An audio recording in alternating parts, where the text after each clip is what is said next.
Aquí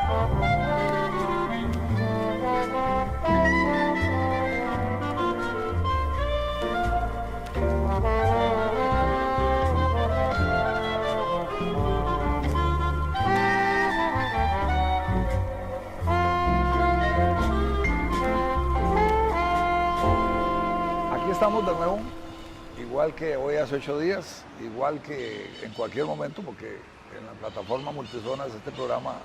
Son las 24 horas por todo el globo. Sí, lo pueden ver cuando quieran. Entonces, un saludo cordial a todo el globo. Así es, a través de Multizonas saludamos a todos los países del mundo desde los cuales está llegando esta señal y les agradecemos la audiencia, ¿verdad? Porque eso nos pone muy orgullosos de lo que hacemos, ¿verdad? Uno trabaja tal vez uno pensando en hacer las cosas más pequeñas, a veces uno piensa que pueden ser más grandes, pero a veces se hacen más grandes de lo que uno esperaba.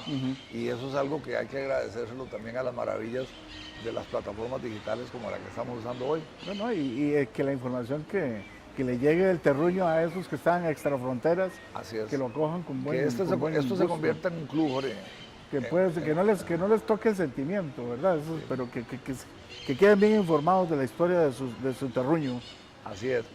Y les recordamos que Hora de Costa Rica, los lunes a las 8 de la noche tenemos Edu Noticias, los martes a esa misma hora, Debajo del Palo con doña Iris Zamora, y los miércoles el Ramonense. Forzadamente nos van a ver el miércoles. Y también Hora de Costa Rica a las 3 de la tarde, los domingos estamos en Facebook, yo también soy de Moncho, nuestra página. Está bien. Jorge, vamos a continuar con un tema que arrancamos la semana pasada. Y por solicitud del señor director también. Así es, sugerencia. Sugerencia, ¿verdad? En donde nosotros empezamos la semana pasada hablando del origen común de dos pueblos que tienen el mismo origen, pero también creo que el mismo destino, porque hemos marchado juntos a través de toda la historia. Toda la familia, los hermanos pelean de vez en cuando, hasta un cascarazo, como dice nuestro pueblo, se meten uno que otro, pero siempre la hermandad prevalece. Esa es una cosa que pasa en Costa Rica, porque es muy simpático. Yo he podido verificar esto, Jorge. En todos los pueblos vecinos ahí existe una rivalidad. Fue la vez entre Orotina y San Mateo, entre San Marcos de Tarrazú y Santa María de Dota, entre Liberia y Santa Cruz. Donde hay dos pueblos vecinos, siempre hay algún tipo de fricción pequeñita, ¿verdad? A veces no pasa de ser un chiste, a veces no pasa de ser una cuestión amistosa, pero se da. Pareciera que son cosas propias de la naturaleza humana. Bueno, en este caso hablamos de dos pueblos que nacieron juntos y que siguen juntos, ¿verdad? Porque 180 años después de la fundación del poblado de San Ramón, 179 para ser más exacto, de lo cual fue parte de lo que hoy es Palmares. En aquel tiempo ambos eran parte del sitio de los Palmares. Ese destino común prevalece.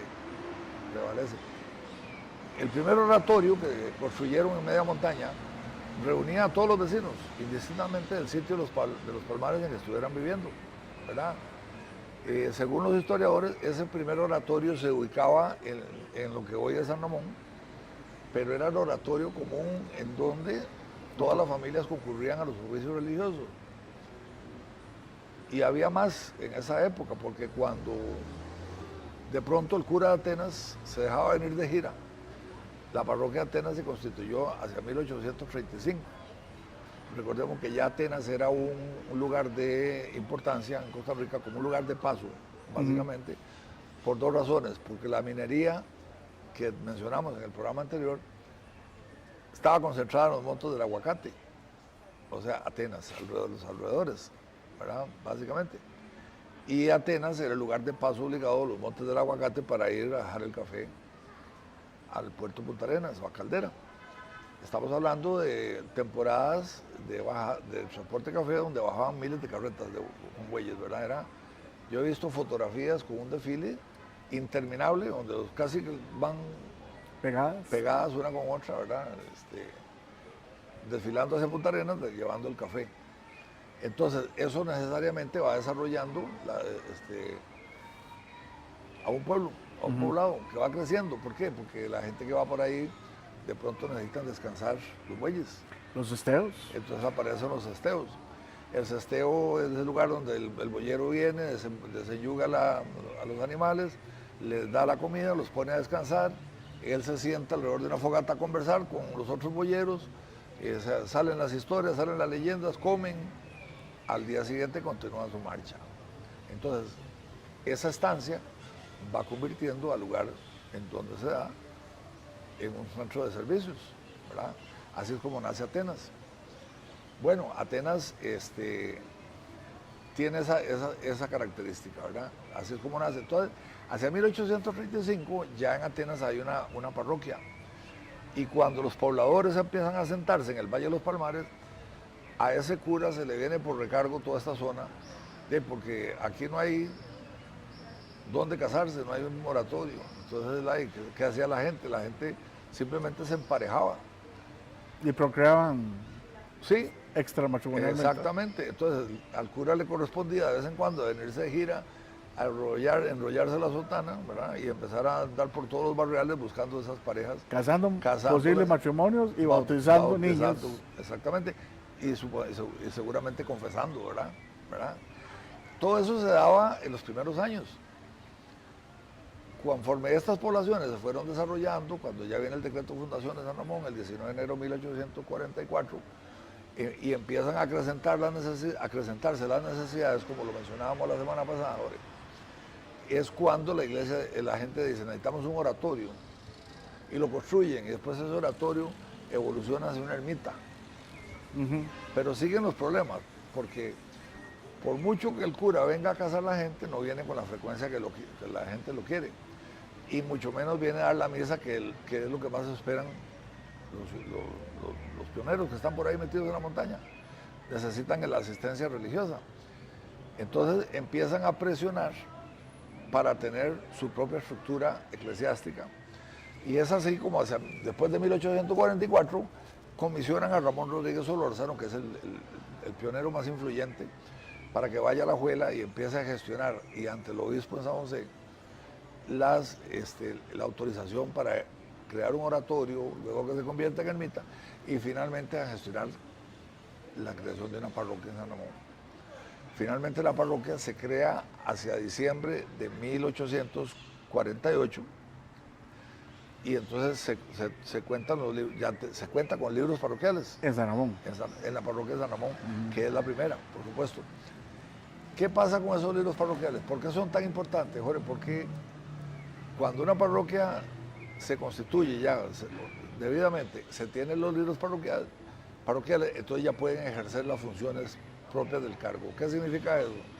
Significa que si alguien se moría antes de tener esos registros y de haber una parroquia, los cementerios, que eran parte de la estructura de la iglesia, no pueden existir si no están a nivel sacramental, ¿verdad? Si no están debidamente consagrados. Porque los cementerios pertenecían a la iglesia. Entonces, un cristiano que se moría acá, en esta zona, lo tenían que amarrar a una tabla y llevárselo aquí por dentro para enterrarlo en Atenas. Porque en Atenas se había cementerio. Imagínense eso en medio de invierno y cruzando el río, grande. Un temporal. En un buen temporal. Así es. No, y eso pasaba. Entonces, la necesidad de tener los registros parroquiales finalmente se solventa hacia 1848, en el mes de diciembre, y viene Ramón Zamora y Solórzano, otro de los grandes pioneros, que fue el desarrollador de la minería de San Ramón para allá, básicamente, aunque era pionero de minería aquí en todo lo que fue el aguacate. Entonces Ramón Zamora es el primero en regalar el terreno donde hoy en día está aún el cementerio de San Ramón, y ya se tiene ese recurso importante, ¿verdad?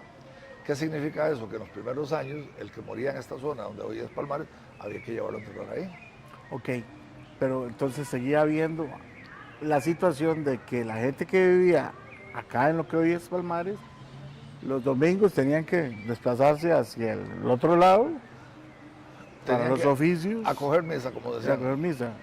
Imagínate eso en medio de invierno, para mucha gente, mucha familia, tal vez con chicos pequeñitos.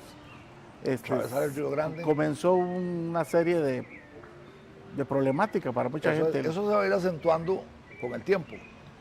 Porque digamos, no es un problema hacia 1850, 1860, pero hay un hecho que es el que destapa, desata, digamos, un poquito la inconformidad, y es cuando la disputa por la construcción de la parroquia de San Ramón se empieza a acentuar.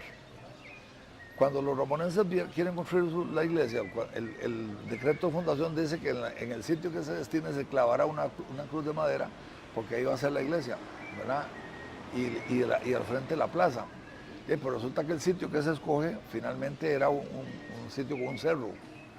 Entonces tuvieron que desplazar el oratorio a construirlo, donde hoy actualmente es el Colegio Patriarcal de San José. En San Ramón. Y ahí finalmente construyeron la primera ermita, porque donde está la parroquia actual seguía siendo un cerro. Y es hasta 1870, estamos hablando de 26 años después de fundado el poblado, que los pobladores logran aplanar ese cerro o empiezan a trabajarlo ya con la idea de construir el cerro. Y no hablo de 1870, hablo todavía de más atrás, porque el cura que inicia los trabajos es el padre Joaquín García Carrillo, quien llega de cura párroco a San Ramón hacia 1866. Era un hombre de prestigio, porque primero que nada era sobrino de don Braulio Carrillo. 1866, Sí. Curioso año ese. Ahora te digo por qué. Ok. El padre García llega a San Ramón, se propone construir la parroquia y también enfrenta una rebelión interna. ¿Por qué? Porque resulta que había algunos que querían construir, decían, la iglesia de horcones, o sea, de madera, básicamente porque ellos tenían los aserraderos. El padre García Carrillo seguía los lineamientos del gobierno de la República, específicamente de lo que sería hoy el ministro de Transportes o del MOP, ¿verdad? Que era un alemán del nombre Francisco o Franz Kurse, quien había emitido un decreto junto con el presidente que sostenía que los edificios públicos tenían que construirse con las técnicas más modernas, que eran de calicanto. Calicanto. ¿Verdad? Así fue. Entonces, No madera. Exactamente, entonces viene la disputa que el pueblo aún, esa gente manejaba el poblado de muchas maneras, entonces se plantaron a decir la queremos de horcones, y el padre García Carrillo, que era más terco que ellos, dijo, aunque se congele el averno, de cal y canto será. Calicanto será. Esa frase célebre del padre García Carrillo que está en el Testamento de Judas. Bueno, la cosa es que la iglesia finalmente se decide construir en Calicanto, pero simultáneamente a la construcción de la parroquia se inicia la discusión del pueblo de Barrio Mercedes, que ya ellos sienten la necesidad de tener su propia iglesia, porque les es sumamente incómodo y hasta peligroso ir a San Ramón a tomar misa los domingos. Vea, posiblemente la reacción fue tan inmediata porque es en 1866 que un señor que residía acá, en este otro lado, cuyo nombre fue Ventura Vázquez, fue el que se encargó de llevar la solicitud a la curia metropolitana. Me imagino que ¿dónde estaría la jurisdicción eclesiástica? En la Abuela. A la abuela. Entonces sí, don Ventura Vázquez fue el que tuvo que llevar la primera solicitud para iniciar la separación de la jerarquía de la jurisdicción eclesiástica. De hecho, en Alajuela les lleva hasta un croquis de lo que sí. iba a ser Palmares. Ah, ok. Porque yo creo que más bien eran en San José, porque ya teníamos el obispado, ¿verdad? Como lo mencionamos Esa investigación la realizó ¿te acordás de aquella historiadora palmareña? Ana Rita Morera. Sí. Ella hizo esa publicación en el año 1988. Y de ahí, los datos pueden leerlos. Voy a tratar de darte la impresión del documento para que lo aporten dentro del Me parece muy programa bien. Y Jorge, entonces hay que agregar entonces que ahí nace una fricción. Claro. Porque el padre García Carrillo era un hombre terco y de buen temple. Entonces el padre García Carrillo dice, no, un momentito, no me enreden la cosa. Vamos a construir la iglesia de San Ramón. Y Palmares o Barrio Mercedes tendrá que esperar. Y hace una frase, porque el padre García Carrillo era dado a eso, ¿verdad? Claro, vos lo lees ahora y es ver un hombre machista, conservador, pero tenía claro lo que él quería, ¿verdad? Y dijo, que primero construye su casa el padre y luego el hijo. Y con eso le cerró las puertas. Entonces, eso prácticamente fue un decreto que fue avalado por las autoridades eclesiásticas. Entonces, El pleito aparentemente inició por una disputa eclesiástica entonces. Bueno, sí, exactamente, en este caso la construcción de las iglesias. Hay un libro muy interesante que se los vamos a recomendar, que fue Premio Nacional de Historia en Arquitectura. El de Ofelia Zanou. Ofelia Zanou, que es arquitecta, y escribe ese libro, se llama La construcción, literalmente no lo voy a decir, pero es algo así, la construcción de las iglesias parroquiales de Grecia, San Ramón y Palmares. Sí, en el Valle Central. Sí, es una investigación valiosísima, muy precisa, de todo lo que pasó en esas tres comunidades con la construcción de la iglesia, y desbarata mitos también, como el famoso cuento de que la iglesia de Grecia iba por otro lugar y se equivocaron y la vaciaron aquí. Entonces, no, todo eso no es cierto, ahí está en el libro, ¿verdad? Y Ofelia relata muy bien todas estas divisiones que hubo entre los feligreses, porque fue a nivel eclesiástico, de San Ramón con los del barrio Mercedes, y en las cuales estaba en el puro centro el padre García Carrillo, ejerciendo su autoridad. Y más enfureció a los del barrio Mercedes, que de pronto el padre García Carrillo, que no los dejó construir su iglesia, apareció recogiendo plata para la construcción de la iglesia de Limón. En otro sitio. Sí, es que pareciera como que hubo una consigna que el obispo dio la orden, pero de ahí, ¿cómo van a poner a recoger plata para Limón aquí en Barrio Mercedes? Y el que manda eso es el cura que no lo dejó hacer su iglesia. Sí, se sintieron desplazados. ¿Cómo no? En realidad muchas razones tenían, mucha razón. Entonces ahí empieza, es de las primeras friccioncitas que empiezan a darse entre esos dos pueblos hermanos. Yo no digo que es una fricción que determina la relación, no, la vida sigue igual, ¿verdad? Pero hay una discrepancia presente en ese aspecto. Entonces, el padre García Carrillo, bueno, finalmente arrancan con la construcción de la parroquia, que ya están tanto avanzada hacia 1868, pero que nunca se va a terminar, porque la obra es inmensa, se hace con el esfuerzo de la comunidad, haciendo turnos y donaciones y todas esas cosas que se hacen, hasta que finalmente hay varias fechas de finalización, pero yo asumo como fecha final el 31 de agosto de 1882, porque es cuando el padre Piñeiro, que precisamente fue enviado a San Ramón con el fin de acabar con la iglesia, de terminarla, organiza un día de San Ramón de lujo, ¿verdad? Con actividades inmensas que para mí realmente es el inicio de la iglesia de San Ramón. Una iglesia hermosísima, inmensa, hecha en Calicanto, y que va a tener una vida relativamente corta, porque el 4 de marzo de 1924, el terremoto, se me olvida el nombre. Ay, siempre me pasa así. El de Orotina, que tiene un nombre. San Casimiro. San Casimiro, ok. El terremoto de San Casimiro. El terremoto de San Casimiro daña seriamente la iglesia y deciden derrumbarla. Daña alrededor, aquí en toda la zona de Occidente destruye, tanto en San Ramón como Orotina, Ramateo, Palmares, Alajuela, Naranjo, por todo lado hubo destrucción.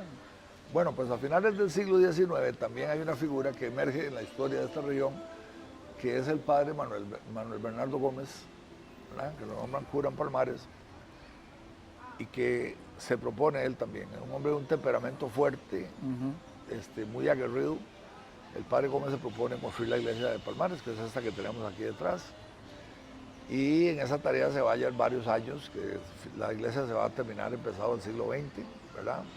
Que en ese periodo inclusive él se va y cuando vuelve la encuentra medio palo y se enojó mucho porque la habían repellado, una iglesia preciosa que estaba hecha en piedra, y varias cosas así, pero finalmente el padre Gómez logra terminar la iglesia parroquial de Palmares y ejerce una labor tan importante que la comunidad lo reconoce con esa escultura que está ahí al costado sur al costado de la parroquia, ¿verdad?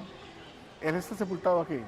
Sí, ¿verdad? Posiblemente, yo eso sí no lo conozco, pero podemos verificarlo y informarlo como adicional a este programa.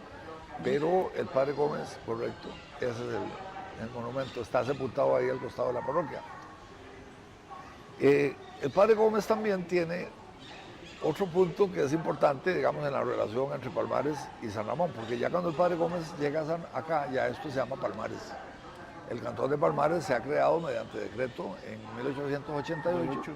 30 de julio, si no me equivoco. Sí, bueno, exactamente en ese mes, ¿verdad? En esa fecha se constituye como el 7º cantón de la provincia de Alajuela. Y entonces empieza a emerger otro movimiento que venía dándose desde Julián Bolio, de la época de Julián Bolio, cuando vivía en San Ramón, cuando Julián Bolio enunció que San Ramón debería ser la 8ª provincia de Costa Rica. ¿Verdad? Eso lo dijo hacia 1882. Bueno, pues Julián Bolio dejó esa idea en el aire, se vino para San José porque ya hubo amnistía, entró a la vida política nuevamente, falleció en 1889, pero el pueblo de San Ramón nunca desestimó la sugerencia de don Julián Bolio y fue una pelea constante por la creación de la provincia de San Ramón. También intervino entonces en esa, ¿cómo llamarla? En esa saga. En esa polémica, bueno, sí, el padre Gómez. ¿Por qué? Vamos a ver, cuando San Ramón empieza ya a darle vuelta a la idea de ser provincia, estamos hablando de que don Rafael Iglesias Castro fue presidente de 1894 al 98 y del 98 al 2002, pero en el 98 viene a San Ramón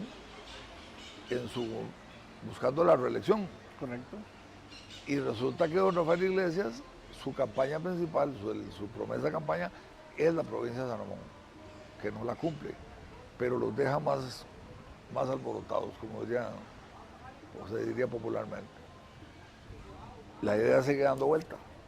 Hacia 1914, cuando llega don Alfredo González Flores, estamos hablando que la Asamblea Legislativa tiene 3 diputados ramonenses, que fueron don Rafael Rodríguez, que venía diputado desde 1898. Luego estaba don Rodolfo Gamboa Pérez, don Nicolás, eran 4, perdón, don Nicolás Orly Zamora y don Gerardo Carvajal Alvarado. Eran 4 diputados ramonenses de mucha influencia, y más don Nicolás Orlis, que venía de ese clan, de esa familia Orlis, que tenía mucha ascendencia, mucho poder desde la época. Y además don Nicolás era un hombre muy inteligente y muy comprometido. Entonces Nicolás Orlis es el que finalmente mete a la corriente legislativa el proyecto de provincia de San Ramón. Ahora una cosa, la idea de San Ramón provincia no es de esos años, eso venía desde mucho atrás, ¿verdad? Desde Julián Bolio. ¿Verdad? Sí. O sea, eso tenía 30 años de estar ahí dando Para vueltas. ese momento, digamos que tenía más de 30.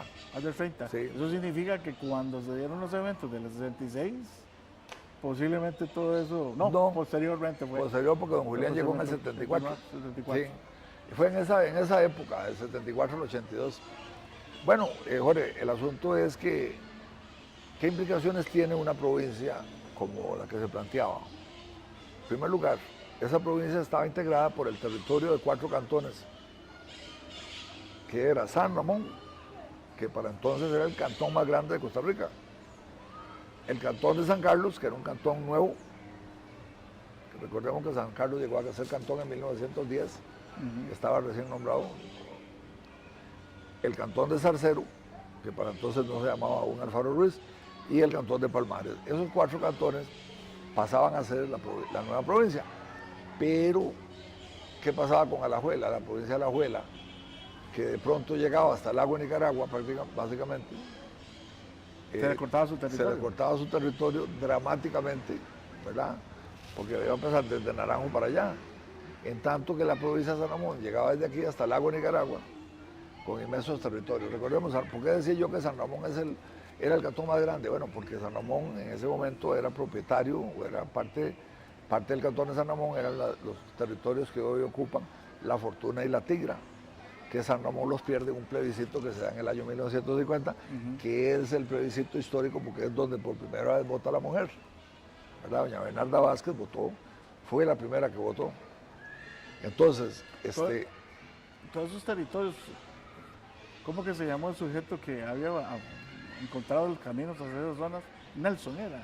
La picada de Nelson, era un norteamericano, de apellido Nelson. Pedro Nelson era. No sé el nombre, Jorge, sinceramente, pero sí he oído muchas referencias, leído sobre la picada de Nelson. Okay, bueno, pero el asunto es que San Ramón pierde la Tigra y La Fortuna en el 50, pero todos esos territorios, de una u otra manera, hubieran estado dentro de la provincia, ¿verdad? Siendo San Carlos o siendo San Ramón. Alajuela no quería de ninguna forma que San Ramón fuera provincia. Inmediatamente arranca con la oposición, una oposición vehemente, muy fuerte, muy aguerrida, porque Alajuela siente que pierde prácticamente el territorio y su razón de ser. Ok. Entonces empiezan a moverse fuerzas políticas y lo primero que hacen es buscar aliados.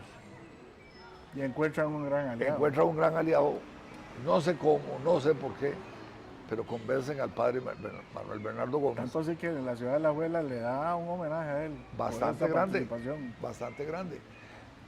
El padre Gómez, a su estilo, va con todo, ¿verdad? El proyecto de ley está en la asamblea ordena un plebiscito para que los pobladores de los 4 cantones se manifiesten, si están de acuerdo por mayoría la provincia va, y arranca la oposición de Alajuela y del padre Gómez en Palmares. En Palmares, Hacía uso del púlpito para... sí, en Palmares había, totalmente, en Palmares había un grupo de apoyo a la provincia muy importante que lo lideraba un personaje que era sin igual, ha sido en la historia de Palmares, y me parece que lleva su nombre la escuela, que es Lorenzo Sancho. Lorenzo Sánchez. Manuel Lorenzo Sancho, sí. Él llevaba el liderazgo en Palmares. Aquí se formó un comité de cerca de 40 palmareños que empezaron a trabajar, pero de pronto arreció la oposición del padre Gómez con recursos que era muy difícil combatir, porque el padre Gómez usaba el púlpito para negar para pedir el voto en contra. De hecho, hasta llegó a amenazar con excomulgar a los que votaran. Y hay una carta muy simpática y graciosa, o como quieras verla usted, Jorge, quieras verla vos, en donde los ramonenses le piden al nuncio apostólico que se pronuncie, que si siendo un asunto de orden civil, y le diga muy indirecto, y el nuncio le responde, ustedes me están preguntando que si es malo votar por la nueva provincia. No, les voy a decir que no, eso es un asunto de conciencia de cada quien y no tiene nada que ver. Entonces no es motivo de excomunión. Pero ya el veneno había sido fuerte, grande, el trabajo que se hizo, y finalmente viene el plebiscito que se da el 14 de noviembre de 1916, en donde San Ramón arrolla, el San Ramón como proyecto, ¿verdad? La provincia arrolla más o menos con un 80%, pero con una característica, y es que se pierde Palmares. La votación en Palmares es cerca de 750 votos contra 360 a favor. Eso no altera el resultado porque la totalidad es mayor al 80%, pero sin embargo deja rencillas, ¿verdad? Ahí sí quedan rencillas en serio que se van a manifestar durante mucho tiempo, con mucha violencia en los primeros años. Cuando un grupo de palmareños salía hacia allá, lo esperaban en la cima, machete en mano, y cuando venían de San Ramón para acá, igual. Eso fue algo que duró un par de décadas en limar las asperezas. Afortunadamente pasó lo que tenía que pasar y se volvió las aguas a la calma, a su cauce. Y finalmente el tema de la provincia no avanzó más porque aún habiendo aprobado, el gobierno dijo, ok, el plebiscito se hace el 16, el gobierno salía a vacaciones, la Asamblea Legislativa en diciembre, como buena asamblea, era Navidad, y volvían hasta finales de enero, ¿verdad? Entonces, eso se votará en enero posiblemente, ya se le da el visto bueno a la provincia. Pero resulta que el 27 de enero de 1917, los Tinocos le dan el golpe de Estado a don Alfredo González Flores. Y el proyecto queda en el olvido. Y ya cuando llega... Más que en el olvido, enterrado. Cuando llega don Julio Acosta no lo retoma. Yo no sé si don Julio Acosta lo entendió así, pero los Tinocos sí tenían una aversión profunda por Nicolás Orlis, que era oponente político. Entonces lo sepultaron el proyecto. Yo ignoro si Julio Acosta, tal vez, porque don Julio Acosta era una persona muy honorable, muy ética, posiblemente él dijo, no, yo como ramonense no voy a meter las manos en eso, porque eso van a decir que lo hago por ser de San Ramón. Pero el tema es que el proyecto se acabó en el 17 con el golpe de Estado, y eso causó una fricción que afortunadamente fue disipándose con los tiempos, ¿verdad? Porque en este momento para nadie es un secreto que dentro de las cosas que más le gusta al que va a comprar salchichón palmareño, y a Palmares venimos a comprar bizcocho. Yo no me pierdo la soda Rex para una leche agria. Los amigos de Palmares van a San Ramón por un montón de razones. Es decir, somos comunidades que seguimos siendo casi que pegadas al mismo riñón, ¿verdad? Estamos. Nada más para corroborar el dato que mencionamos antes, sí, efectivamente Palmares como cantón Es fundado el 30 de julio a través del decreto número 68. Esto creo que fue en la administración de don Bernardo Soto, Sí, es don Bernardo Soto, claro. ¿verdad?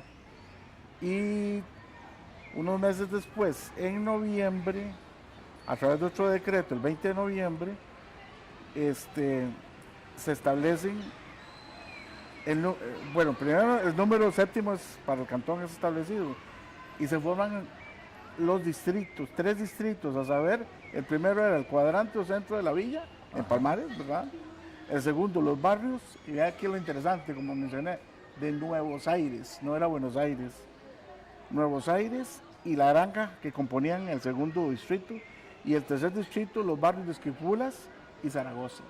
Es un dato interesante ahí para la audiencia, porque esto son cosas que en general la mayor parte de la gente no accede. Así es. Aquí yo me metí a las colecciones de decretos de ahí, encontré esos datos interesantes. Y Jorge, para cerrar, entonces que quede claro, en 1888 se deja para siempre el nombre de Barrio Mercedes y se adopta el de Palmares, porque así se llama el cantón y así se llama la cabecera. Oficialmente, como te dijera en el programa anterior, he encontrado en hemeroteca artículos posteriores por eventos, qué sé yo, un sepelio, una defunción, utilizan todavía el barrio San Anselmo. Posiblemente tradición. Sí, mucha gente se le quedó esto del barrio Mercedes o barrio San Anselmo. Así es. Pero en fin. Bueno, Jorge, con esto estamos... Hay mucha más información, pero no nos da tiempo siempre. No, el ya no. programa, el tiempo inexorable nos corta. Así es. Entonces, Dejemos tema para otro día. Para otro día será. Bueno, muchas gracias a todos por haber estado con nosotros, a nuestro director y productor, don Juan Sánchez, y a Vicky, la asistente estrella, ¿verdad? Que es la que siempre está detrás de cámaras. está detrás de cámaras. Viendo que todo esté en regla, ¿verdad? Y ¿A ustedes, amigos, en casa? Y ha sido un gusto estar acá hoy desde nuestro vecino y hermano pueblo de Palmares. Correcto. Haciendo estos programas.